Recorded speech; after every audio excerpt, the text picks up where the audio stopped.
सुप्रभात। कैसे करें मन को वश में, यह हमारी आज की आध्यात्मिक चर्चा का विषय। कैसे करें मन को वश में। ये सच है कि मन बड़ा चंचल है। इसका अच्छे कार्य की तरफ रुझान होना कोई आसान बात नहीं। क्षण मात्र में ये कोसों की उड़ान भरने लगता है। उसको समझा बुझा कर ही काम लेना, तभी वो वश में आ सकता है।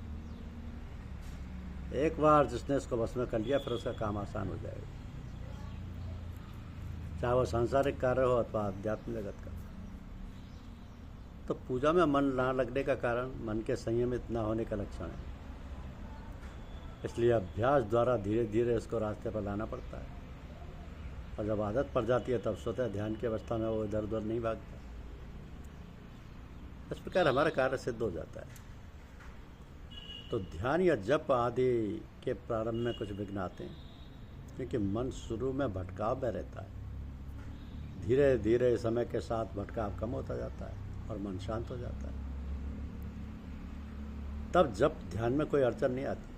आवश्यकता यही है कि जल्दबाजी ना की जाए और समझा बुझाकर कार्य पर निरंतर लगाए रखने से मन की दशा अपने आप बदल जाती है। जिन लोगों का अभ्यास अच्छा, वो एक ही आसन पर 3 या 4 घंटे तक ध्यानावस्था में बने रहते हैं। ये भी देखा गया है कि इस प्रकार के अभ्यास द्वारा उनकी हर श्वास में राम राम का शब्द जागृत हो जाता है और फिर कभी ध्यान खंडित नहीं होता। तो जो लोग राम या ओम शब्द का जाप माला द्वारा करते हैं, यदि वो 200 मालाओं का जाप प्रतिदिन कर सके तो अति उत्तम। मगर ये जाप धीरे धीरे बढ़ाना चाहिए। जब कभी अन्य काम से खाली हो आप जाप कर सकते हैं, क्योंकि मन को अंतर्मुखी बनाने के लिए आरंभ में प्रयास करना पड़ेगा। बाद में तो स्वतः आदत बन जाएगी और हर समय शब्द सुनाई देता रहेगा। तो जो अभ्यासी हैं, जो साधना करते हैं, उनके तो रोम रोम में शब्द व्याप्त रहता है। और जब जरा ध्यान किया उसको सुनते रहते हैं। चाचा जी कहा करते थे कि जुट्टल खेले सच्चल हो, सच्चल खेले बिरला को। इसलिए मन को अभ्यास में लगाए रखने से एक न एक दिन अवश्य सफलता प्राप्त होगी। श्रद्धा पूर्वक व धैर्य पूर्वक साधना करते रहो, यही कल्याण मार्ग है।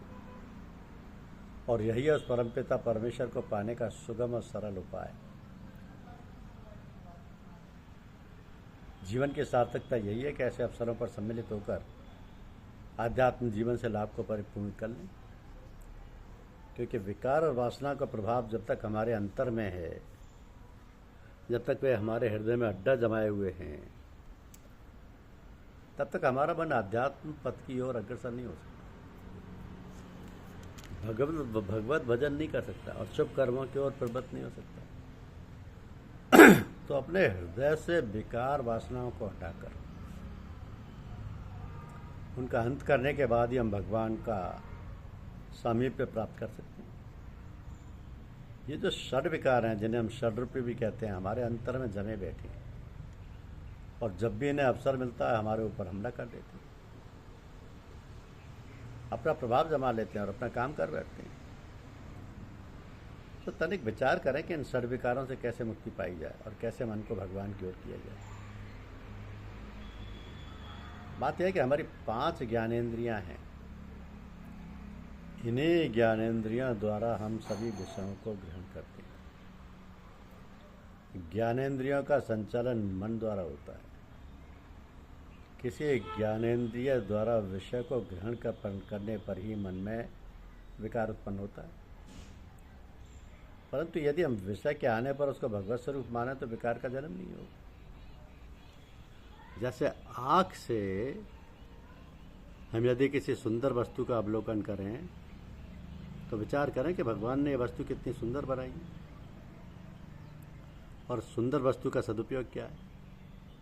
यही नहीं, सुंदर वस्तु देखकर हमारे अंतर में भगवान के प्रति श्रद्धा और सद्भावना जागे कि यह कृति भगवान की है, भगवान इसके अंदर विराजमान है, अतः श्रद्धा योग्य पूजनीय है। इसी प्रकार कानों से, नाक से, जिह्वा से, त्वचा से जो इंद्रिय जिस विषय को ग्रहण कर रही है उसके प्रति मन में शुभ धारणाएं बनाकर शुभ संकल्प करें और अपने अंतःकरण को भगवान की ओर प्रेरित करें। तो सभी इंद्रियों को भगवान के कार्य में लगाकर सभी कार्यों को भगवान को समझाकर भगवान के लिए ही करें और भगवान को ही समर्पित कर दें। ऐसा करने से विकार कम होते जाएंगे, भगवान के प्रति प्रेम बढ़ेगा और उसे प्राप्त करने की इच्छा भी बलवती होगी। तो वास्तविकता में हम इसके विपरीत काम करते हैं और बजाय भगवान की ओर प्रेरित होने के हम विषयों की ओर प्रेरित होते हैं। विषय भी तो हमारे लिए ही हैं, मनुष्य के लिए ही भगवान ने बनाए, हमारी सुख सुविधा और आनंद प्राप्ति के लिए ही बनाए, किंतु हम विषयों को गलत तरीके से भोगकर भगवान की पूजा प्रार्थना से कोसों दूर भटक जाते हैं एवं माया और अंधकार के गर्त में गिरकर अपने को नरकगामी बना लेते हैं। जब हमारे अंदर विकार पैदा होता है और उसकी याद बार बार आती है, तब वो विकार हमारे अंतःकरण में घर कर लेता है, वहाँ बस जाता है। यही वासना कहलाती है। तो वासना बड़े विचित्र ढंग से काम करती है, हमें भान में नहीं होता कि वासना हमारे अंदर है, किंतु जहाँ उसके अनुकूल परिस्थिति आई कि वो एकदम अपना काम कर बैठती है, हमारे ऊपर हावी हो जाती है और हम उसके प्रभाव में बह जाते हैं। तो इस प्रकार हम विकार और भावना में फंसे हुए, विकार और वासना में फंसे हुए जन्म मरण के चक्कर में पड़े पड़े दुख और कष्ट भोगते रहते हैं। इन षड्विकारों षड्रिपुओं से बचे रहने के लिए हमें धार्मिक ग्रंथों का पठन पाठन और महात्माओं का सत्संग करते रहना चाहिए, परंतु हमने अपना जीवन इतना व्यस्त बना लिया है, इतना संयमित कर लिया है कि भगवत भजन, पूजा पाठ, कथा कीर्तन के लिए समय ही नहीं मिलता, जबकि हमारे पास समय की कमी नहीं है टीवी देखने के लिए। तो हम सोचें, विचारें, समय का सदुपयोग करें ताकि शांतिपूर्वक परलोक की यात्रा कर सकें और उत्तम गति प्राप्त कर सकें। भगवान और गुरुदेव हमें सद्बुद्धि प्रदान करें। धन्यवाद। यूट्यूब चैनल को लाइक और सब्सक्राइब अवश्य करें। शुक्रिया।